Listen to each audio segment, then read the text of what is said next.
So this is our new exhibition at the Oklahoma City Museum of Art. This is The Perfect Shot, Walter Iooss Jr. and the Art of Sports Photography. And it's a monographic retrospective of a photographer named Walter Iooss. It's a monographic, so it's just photographs by him in the show, and retrospective, and then it spans his entire career from the early 60s up to today. And Walter has spent almost his whole career working for Sports Illustrated magazine, taking photographs, action shots, portraits of really some of the greatest photographers of the past half century. So lots of familiar faces in there. So the first gallery is Anticipation, and we've got a mix of photographs in here. Some athletes before their sporting event, getting ready, warming up, or some as a batter about to swing his bat, waiting for the ball to come. So it's all athletes about to perform their sport. And the photograph that I'd like to talk about is one of a football photograph. And it's a photograph of Joe Namath. And Walter has said that this is one of his favorite Super Bowl photographs that he's taken. It was at Super Bowl III in 1969, when he was already about a decade into his career with Sports Illustrated. And so he's photographing Joe Namath. Here we see him sitting by the pool, answering questions from newspaper reporters. And Namath confidently said that his team was going to win, which they did. And Walter, he's photographed every single Super Bowl, from the first one in 1967 through to 2020. And he has said that one thing that's changed so much about his career over the years is the level of access that he has to athletes. He said that he would never be allowed today, for example, to get this close to Tom Brady and take a photograph like that. So that's something that's really changed.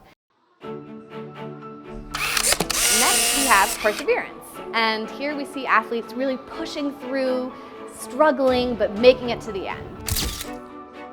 And so in this photograph, we see Oklahoman Bart Connor. He was part of the men's gymnastics team at the 1984 Olympics. He personally won a gold for parallel bars and helped his team win the overall team gold. And Walter said that he really liked photographing the gymnasts and just focusing on their muscle tone. And we can really see Bart straining here as he's going through his routine in the Olympics.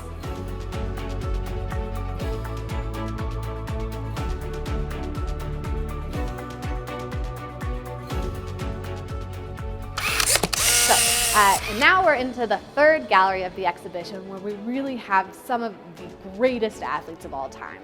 And one here is Michelle Kwan, a female ice skater who competed at the Olympics.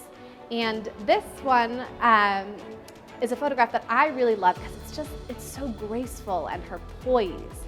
And it was actually taken on a rooftop in Manhattan. We can see the Empire State Building and the Chrysler Building behind her.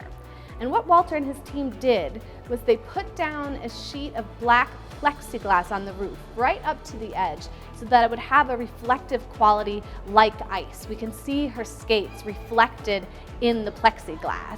And it was a rather smoggy day in New York, and so Walter used some filters to bring some warmth and some color to the sky. And then he just told Michelle to go through her poses. And so she went through all of these different motions, and Walter said she was like a ballerina. So Gallery 4, Disappointment, this is the smallest section because Walter has said he likes to photograph athletes in a heroic manner, in a triumphant manner. He doesn't want to be the one responsible for doing the stories about doping or about cheating. So we don't have as many disappointing photos, but there's still some, and you can just tell by the look on the faces of the athletes that this particular day hasn't gone well for them. And this one is of a young softball player in Pella, Iowa. And Walter would occasionally be assigned by Sports Illustrated to shoot kids playing sports, to shoot high schoolers. And he says that he would just open up an atlas and look for an interesting sounding town, which is how he ended up in Pella.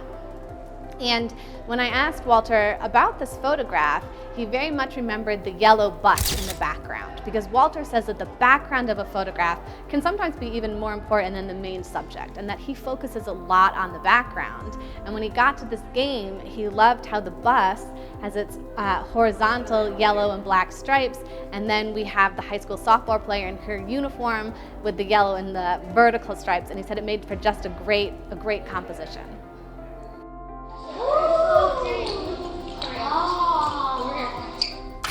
So we're in the final gallery now, which is Reflection, and this is how we close out the exhibition. We have a number of portraits in this gallery. It's a bit more contemplative, and here we've got a really wonderful portrait of Muhammad Ali. Now, Walter had photographed Muhammad Ali before in the ring, in action, but he had never done a portrait session with Ali. And so when he received this assignment from Sports Illustrated, he traveled to Ali's home in Michigan, and he got there early so that he could spend some time just looking around the property and thinking about what might make a good backdrop. And he said his inspiration that day was Annie Leibovitz. He was thinking about what would photographer Annie Leibovitz do in this situation.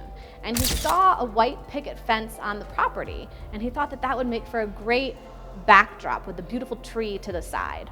And Ali, at that point in his life, he was struggling with mobility issues, and so he would often ride around on his bike instead of walking because that was easier for him. And so Walter has posed Ali in front of the fence with his bike, and it's a very poignant moment of an athlete who's retired, maybe past his prime, but still such a legendary figure in sports.